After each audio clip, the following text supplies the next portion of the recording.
and welcome to my channel. I haven't posted in a long time. I think the last video that I have on my YouTube channel is when I moved to Morocco, and since then I have been to countless other countries and I am now living in India. So I would love to share more about that journey, and I'm hoping to post more on here. And if you would like to see more of that, I would urge you to subscribe to this channel. Just click the subscribe button below and let's get started. I was talking to my friend Kritika a few weeks ago, and she was telling me how she's focused on finding the right partner and dating.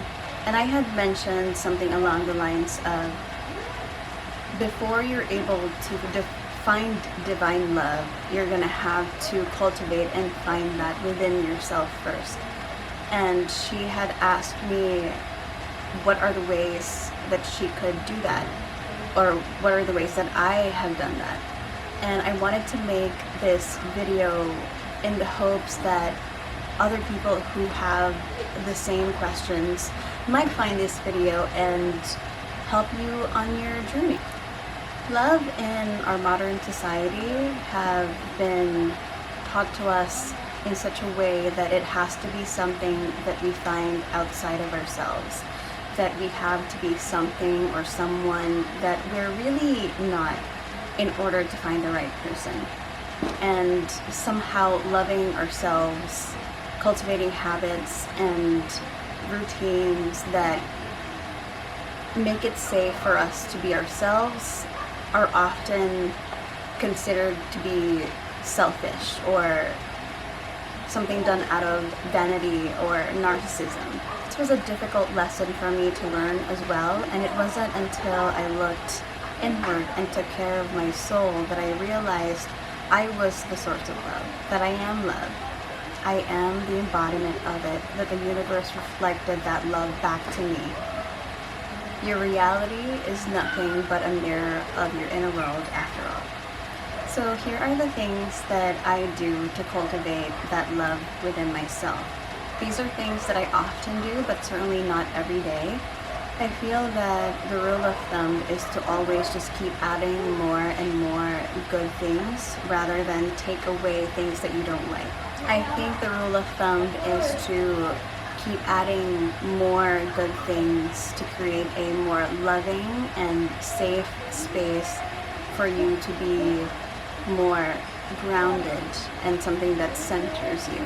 I know now that whenever I feel misalignment or whenever I don't necessarily feel good about my body, about my spirit, or just about myself, that it is time to recenter and to come home to yourself.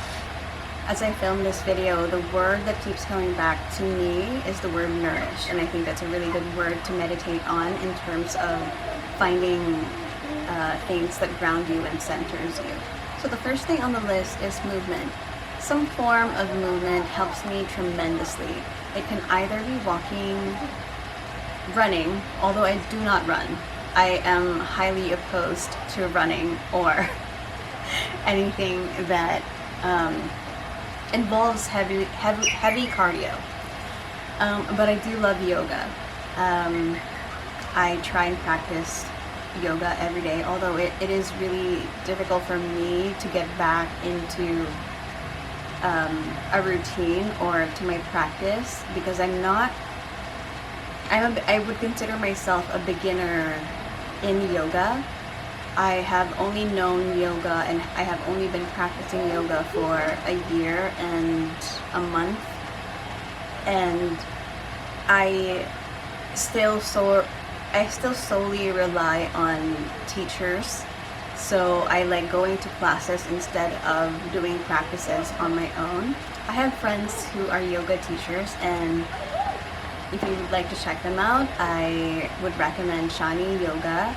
I'll link everyone down below, or even edit like a thing right here. Shani Yoga is this yoga teacher that I met in India when I was traveling there. I had just finished my beginner's retreat for yoga in July last year, and I was looking for more, like, I was looking to learn more from Indian teachers, and I was living in India at the time. I'm still living in India, but I'm not in India right now. And my friend showed me her Instagram profile, and I just started following her. And I was thinking it would be lovely to go to Ladakh, which is in the northern area of India.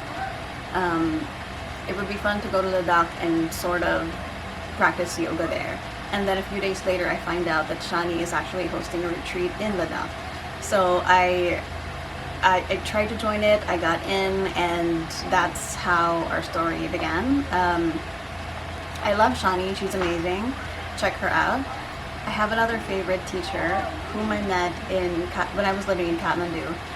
Her name is Kritansha, and at the time she still wasn't posting on social media, but thankfully now she has started, and I think she also has a YouTube channel now. I would urge you to also check her out. She is amazing. I love her. So that's what I do in terms of movement. My main movement is yoga. I did, however, just started weightlifting again, and it makes me really excited. So weightlifting is also an option. Walking is also something that I like to do. But there are so many other forms, like dancing. Movement is overall good for not only your body, but also for your mental well-being. It's your body's way of processing your emotions and any trapped stresses or emotions in your body, which is what tends to happen when we don't know how to process the emotions. So I'm hoping that people who are aligned to seeing this video have been to therapy and are in the same journey as me. So if you have been to therapy, it's more intellectualizing your emotions, trying to understand why you are the way that you are and why things happen the way that they do. And that is helpful to an extent. At some point, you're going to have to process your emotions, and movement is the perfect way to do that, because that's how it's released from your body. So the next one on the list is nature. When I was younger, my ultimate dream was to live in New York or any other urban city that has that chaotic energy. I wanted to live in skyscrapers, the higher the better. I wanted to take the train. I wanted to be surrounded by people and noises all the time. Nature at that time was so separate from myself and so alien, and funnily enough, your disconnection from nature is very directly related to your disconnection from yourself, because nature and you and our being are one. And it took me 31 years to realize that. And I'm glad I'm home. I could never live in a big city now, or even if I do, I would need access to it easily. I turned 32 recently, a few weeks ago, and my friend and I stayed at a nature park, and being plugged in to the ground with your feet on the soil, on the grass, feeling the critters everywhere, all around you, just feels so amazing and so healing. If I had a church, if I had a temple, it would be nature. It would be anywhere that has trees and grass and water and animals. So yeah, nature. Nature is medicine. The next one on the list is rituals. I am a creature of habit, and whenever I am traveling or I am somewhere new, it's very normal to be all out of sorts. first thing you do is form a routine, or at least return to it. These are rituals I like to do that also grounds me. It creates a structure to my day. So in the morning, I make my matcha. It's the first thing that I do. I toast my seeds. I do seed cycling for my hormones. So right now, I'm doing my follicular. I'm in my follicular phase, so I do pumpkin seeds and flax seeds. So I toast them up, add a little bit of salt, and then munch on them while I drink my matcha. And after that, I maybe watch or listen to podcasts that are about spirituality, manifestations, or anything that makes me feel really good, really. And then I make sure I have some form of movement, like I said. It is really just about sitting down and being present in whatever it is that you're doing. So whenever I'm drinking my matcha, I'm only drinking my matcha. I'm really hoping you can't hear that. The dogs are going mad downstairs. I think there's a cat outside. Oh no. Oh my goodness.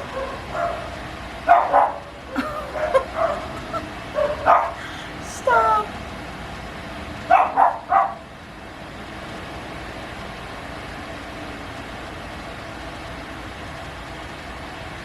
I'd forgotten where I was. Okay, well, so I mixed it up, really. When it comes to what I'm reading or what I'm watching, what I'm reading and watching supplements my meditation for the day and my journaling for the day. So I take inspiration from those medias or literature that I consume. So the next one is journaling. Speaking of journaling, I journal every day, but I don't journal in a traditional sense. It's not about how my day went. It's about the meditations that I want to focus on the day, or anything really that I want to meditate on.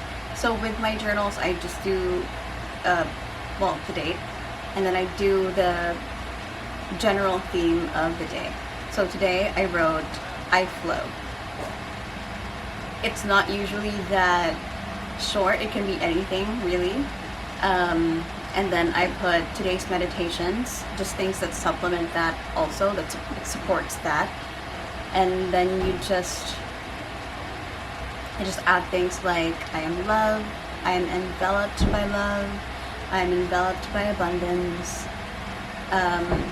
And then anything else that comes up while I'm meditating and while I'm journaling. It's really helpful to journal because it also makes sure that you are in the present moment. It's also like meditation. Everything is meditation, really. The next one on the list is feel. I know this is tough for a lot of people. It was tough for me. But I allow my feelings to exist no matter what it is, no matter how uncomfortable and painful they are. And I allow them to stay without wanting to change them. I feel like that's the most important part. It used to be that for me, whenever I feel something, and I know this is true for a lot of people because this is what we're taught. Whenever we would feel something, we were taught to just, oh, don't feel that. That's not an okay emotion to feel. Or, well, looking back now when you think about it, it's your emotions were making them uncomfortable because they also didn't know how to deal with them, which is terrible. But I also hold compassion for them because that's what they were taught.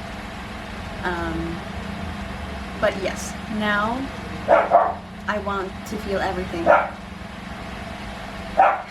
My goal is to just feel everything and not change them, and to live the fullest life feeling as much as I can.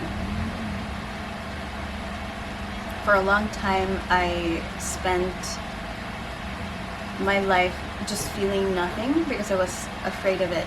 Because I was afraid that it would hurt too much or I wouldn't be able to get out of it. And the problem with that is the more that you prevent yourself from feeling it, the more it plugs you up. That's a really weird term to use and it feels really dirty. But that's what came up in my mind. But it congests you. It congests your body, your system, your mind, your heart, and your soul with things that are just not good until you just get sick. So I just feel them now, and it's beautiful, and I love it, and I would never change that part. Understanding why I am feeling the way I'm feeling is important, but allowing myself to feel whatever that emotion is so much more important. My feelings are here to teach me something, to show me where I am and to show me where I can go. They allow me to be human. They allow me to feel pain and sorrow, but they also make it possible to feel joy and bliss. Most importantly, emotions and feelings, just like thoughts, are temporary and do not define who I am. I am only the witness of them. I am curious about them, and often I find them entertaining. The next one on the list is self-talk. We're all guilty of this. Whenever something goes wrong, whenever something bad happens, our immediate, or at least my immediate reaction was to go, oh my god, that was so stupid of me. You're so stupid. What an idiotic thing to say or do. Or I would say, oh, I should have known better. Which is so sad and heartbreaking. I could never imagine saying that to my sister or my mom or my friends. It's not a good thing to say. So why would I say it about myself? Why would I say it to myself? Self-talk is important, and it goes so much deeper because our self-talk is stemmed from how our parents talked to us and about us, and it's definitely a learned behavior. But the thing is, our experiences with our parents and how we were raised do not also have to define us, because we get to heal, we get to decide to heal. We get to decide that no, this is not how I'm going to be. This is not how I choose to move forward. You can choose to break generational curses. I practiced being mindful about what I say. I speak kindly to myself and about myself, and lovingly too. I want to be patient with myself. I want to give myself compassion. I want to honor myself. I want to remind myself that I am worthy of love. I am worthy of respect. And it's not only even just you're talking, even the way that you're feeling about yourself is also massive, because your body and your being is always listening. So the next one is creativity. I'm I would say a very creative person, and this may be due to an undiagnosed ADHD/autism, but I am fairly good at things that I've never done before, only because I've practiced them in my head over and over. The last time I remembered this happening, I was in a yoga retreat, and there was this place where you could do archery. So I tried archery for the first time in my life, and I hit the bullseye in the second try. And it was only because I've been practicing it in my head for like the last 10 years. So it wasn't difficult. It was so much fun. But whenever the result of me trying things for the first time doesn't go that way, I tend to lose interest very quickly, because what's the point? If I'm not perfect at it for the first time, then what's the point of doing it? And that is frustrating to me.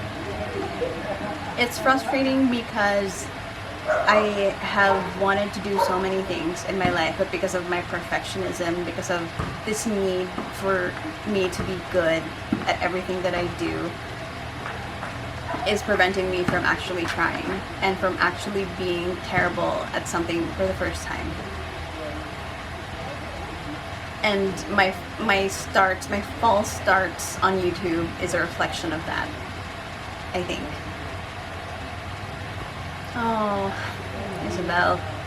I wanna hold compassion for myself for that. I also am a huge believer in divine timing. Things are supposed to happen when you're ready for them, when they're supposed to happen. So, we're gonna see how this goes. I really want to post more, and the reason that I keep trying and also stopping from posting videos before is that I don't think I was in the place where I could share or create content that I wanted to create because I didn't have the data. I didn't have the data that I wanted to share. And from the last video that I posted on here, which was I think 2021, when I was living in Morocco, that was a totally different person. She was so miserable. She was depressed. And I love that version of Isabel so much. But I just don't think that I was the person that I wanted to be, and that I was the person who could help people, because that's what I really wanted to do. I want to help feels such a big word and feels sometimes self-righteous. I just want to live an authentic life for myself, and in that I hope to inspire people.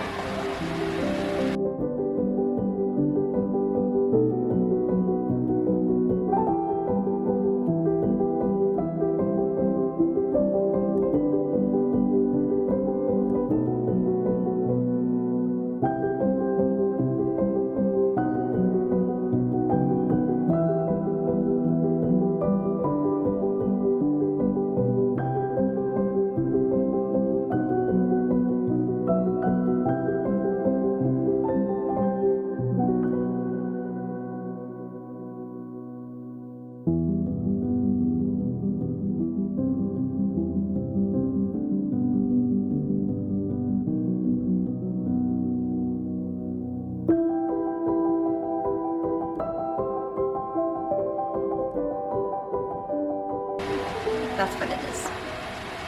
Okay, the last one. The last one on the list is meditation. If you are on the same journey as I am, all those things that I listed, they're all meditations, really. Meditation is just being present. I understand that meditation can be tricky or intimidating for a lot of people, because when you think about meditation, you think about someone who's sitting cross-legged on the floor with their eyes closed, spine straight. The goal is not about being still or spiritual ascension. That comes in later. Meditation really is just to develop the ability to be grounded and centered and present. The goal is to sit and be able to watch your thoughts and your emotions, to watch them with love and curiosity, to be able to be a witness to them, and then watch them leave, and for you to let them go, and then to watch something else come and for you to let that go. Before, whenever I would try to meditate, it felt painful because I was trying to stop thoughts, but that's not, like I said, that's not the point. You're not supposed to stop your thoughts. You're supposed to just witness them and to watch them leave. I wrote a script for this, This is actually the second time I'm filming this. The first time that I did, I was reading the whole thing and it felt unnatural, it felt uncomfortable. I was uncomfortable. So I decided to refilm, and I just wanted to read some bits that I wrote about meditation. While the idea of like the sitting down, like the traditional ideas you have of meditation, while that is helpful to some, it won't be for others. Meditation really is not as complicated or difficult as you might think. It is not the absence of thought or feeling. The goal is not to silence your mind. It is being able to witness your thoughts and feelings and know that they are not you and they do not have to affect you. They do not define you, unless you choose to. It is being able to entertain them if you so choose, but also being able to let them go. For some of my friends, I also do this, and also, like I said in the beginning of this section, a lot of the things that I've listed is meditation. You can paint, you can walk, you can listen to music, anything really that grounds you and centers you, that's meditation. Emptying my cup of bad habits, negative self-belief, emptying my cup of bad things so I can fill it back up with love and compassion. Learning to fill my own cup only made my relationships with myself and others grow in a much deeper way. My cup is constantly running over with love, and it has no choice but to flow on those around me. If you want an in-depth video of any on the list, please let me know on the comments down below and I'll put it on the list of videos that I'm gonna make. I want to dedicate this video to my friend Kritika Sharma and other beings that are experiencing this life in other bodies. It is not my goal to tell you how to live. It is my goal to live a life that is authentic to myself, and with that, to inspire you to do the same. You are loved, you are divine, you are sacred.